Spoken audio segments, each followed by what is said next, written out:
कोई अजन्मे बच्चे के लिए इतना बुरा कैसे बोल सकता है? सच में, ये एक इतनी घटिया मानसिकता कैसे किसी के देश में आ सकती है? और कमेंट सेक्शन में ये कुछ औरतें ही ऐसे होती है जो इतनी घटिया मानसिकता से ऐसे किसी बच्चे के लिए, अजन्मे बच्चे के लिए, इस दुनिया में भी नहीं आया है, उसके लिए इतना हेट देती है। जैसे इस अंशु शुभम ऑफिशियल के लिए, अंशु के लिए लोगों ने दिया है। तो यस गाइस, स्वागत है एक बार फिर आप सबका प्रभा जी के साथ। तो बिल्कुल, मेरे अभी ऑडियंस ने भी मुझे, एक सब्सक्राइबर ने भी मुझे कहा है कि दीदी आप देखना ये अंशु के लिए कितना हेट आ रहा है, मतलब हेट कमेंट्स आ रहे हैं।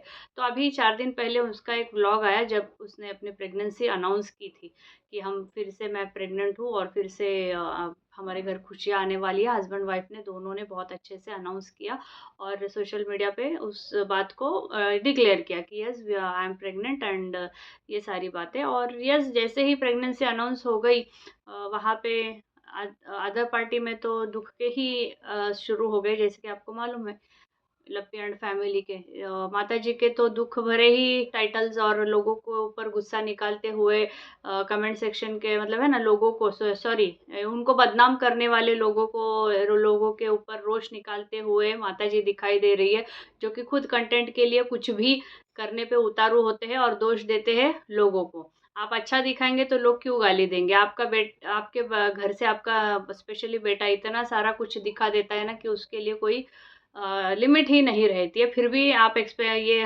माताजी उम्मीद करती है कि लोग उनके ऊपर फूल बरसाएँ, काम भी आप फूल बरसाने वाले होने चाहिए।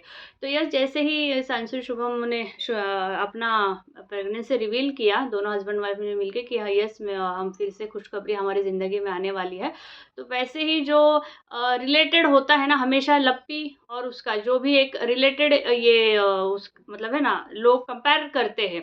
तो जैसे ही इनकी खुशखबरी सुनते हैं वैसे लोगों को लप्पी के लिए पता नहीं एक ऐसी भावना आ जाती है, या फिर ये ना उसके ऑडियंस होते हैं, सपोर्टर्स होते हैं, जिसको पता नहीं क्यों इतनी नफ़रत मतलब पैदा होती है और औरतों को ही, कि तुरंत आके इनको नेगेटिव कमेंट्स कि तेरा बच्चा ऐसा ना हो, कि तेरा बच्चा ये हो जाए, मतलब लिटरली वो शब्द यूज़ करके कि तेरा बच्चा ये ना हो जाए, फिर तू, उसने वो लगाया है अभी आपने वीडियो में उसने दिखाया था, पर उसने उस नाम को ढका है कि फिर तू इस पे इल्ज़ाम डाल देगी। मतलब क्या मानसिकता और क्या सोच, और कितने हद तक आप लोग गिर जाते हो एक औरत हो के, एक औरत के लिए इतना हार्श वर्ड, और जो अजन्मा बच्चा जो अभी इस दुनिया में आया भी नहीं, उसके लिए आपके दिल से इतनी हेट कैसे निकल सकती है यार?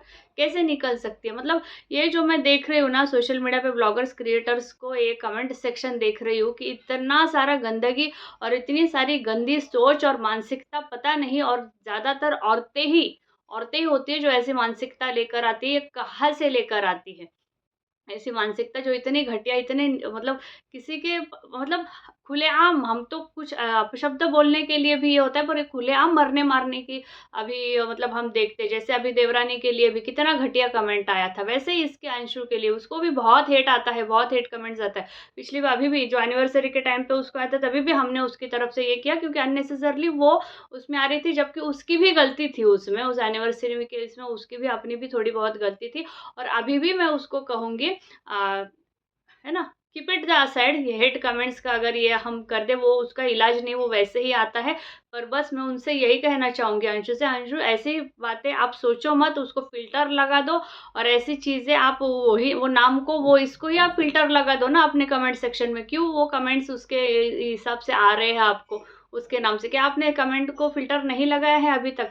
तो लगाइए। और पहली बात तो आपको सोशल मीडिया, जब आपका पहले एक ऐसा हो चुका है, आपने एक ऐसा हादसा फेस किया, तो एक पीरियड आप रुकते क्यों नहीं हो? ये अनाउंसमेंट सीधा सोशल मीडिया पे क्यों करते हो? आपको पता है नेगेटिविटी कितनी है, और आप पर तो कितनी आती है नेगेटिविटी। कितने लोग हैं जो आपके ऊपर ये करके बैठे हैं कि आपकी खुशियों के ऊपर ताव लगा के बैठे हो। तो ऐसे समय पे क्या आप सोशल मीडिया पे ये न्यूज़ डाल के व्यूज़ आएँगे, और क्या आएँगे? व्यूज़ और डॉलर। तो क्यों अपनी खुशियाँ चंद व्यूज़ और डॉलर्स के लिए लोगों का इतना नेगेटिविटी लेते हो? जब आपको मालूम है कि ये न्यूज़ जैसे ही आप डिक्लेयर कर दोगे, जो लोग ठीक है, बहुत से लोग दुआएँ देंगे, बहुत से लोग जो दुश्मन भी जो होंगे वो भी ऐसे टाइम पे बिल्कुल आपको प्रेज़ करेंगे, आपको खुशियाँ और आपको शुभकामनाएँ देंगे। पर येस, कुछ तबका ऐसा होता है जो किसी और के सपोर्टर्स होते हैं, वो किसी और के लिए ज़हर उगलते हैं और आप ऐसे सारा कमेंट पढ़-पढ़ के इसके ऊपर ही आपको मेंटली भी इफ़ेक्ट होता है।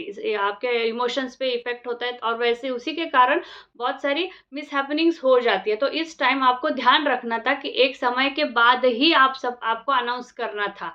ये सारा अभी कोई जल्दी नहीं थी, इतनी जल्दी हो जाती कुछ देर, अपने आप को नहीं दिखाते, अपने आप को इतने तक ही दिखाते, है ना? यू कुड हैव है ना ट्राइड, क्योंकि व्लॉगिंग से ज़्यादा ये वाईटी से ज़्यादा आपकी निजी ज़िंदगी इस वक़्त आपके लिए महत्वपूर्ण है ना? पिछले टाइम इतना बड़ा आपने हादसा सहा, तो फिर क्यों?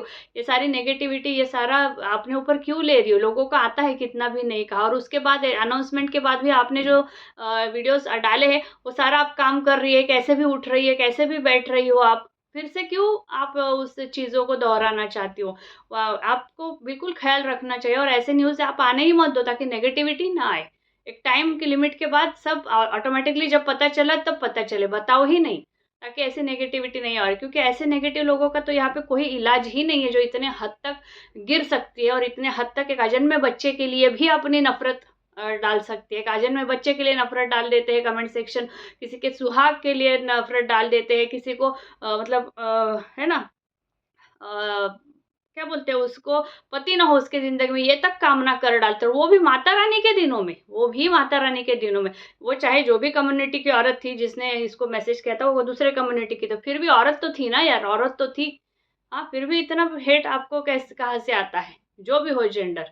तो यस, ये मानसिकता है ना, हम कुछ नहीं कर सकते, सिर्फ़ ये कर सकते हैं ब्लॉगर्स क्रिएटर कि वो अगर आपको इतना हेट आने वाला है या फिर आपके इतने सारे है कुछ उनके किसी आपके विरोधक के सपोर्टर्स जो आपको इतने गंदे तरीके से टारगेट कर सकते हैं, तो आपको सोचना चाहिए यहाँ पे मैं कितने हद तक क्या दिखाऊँ, क्या नहीं दिखाऊँ, क्या अभी डालूँ और कौन-सा सही वक़्त पे मैं डालूँ। ये बिल्कुल आपके सोच के चलना चाहिए, क्योंकि इनका कोई इलाज नहीं है, पर बिल्कुल हम अपने आप पे थोड़ा-सा निर्बंध ज़रूर लगा सकते हैं। तो यस गाइस, कमेंट सेक्शन में आप बिल्कुल बताइए कि ऐसी मानसिकता के लोगों का क्या इलाज हो सकता है और क्या कर सकते हैं हम, और कहाँ से आते हैं ऐसी घटिया मानसिकता। तो यस गाइस, फिर मिलते हैं एक अच्छे से व्लॉग के साथ। तब तक के लिए बाय बाय। और जिन्होंने भी सब्सक्राइब नहीं किया है और आपको मेरे विचार कैसे लगते हैं, तो अगर आपको अच्छे लगते हैं बिल्कुल सब्सक्राइब कीजिए, और ऐसा ही आपका साथ और सपोर्ट प्रभा जी के साथ बनाए रखिए और लाइक करना मत भूलिए। Bye bye.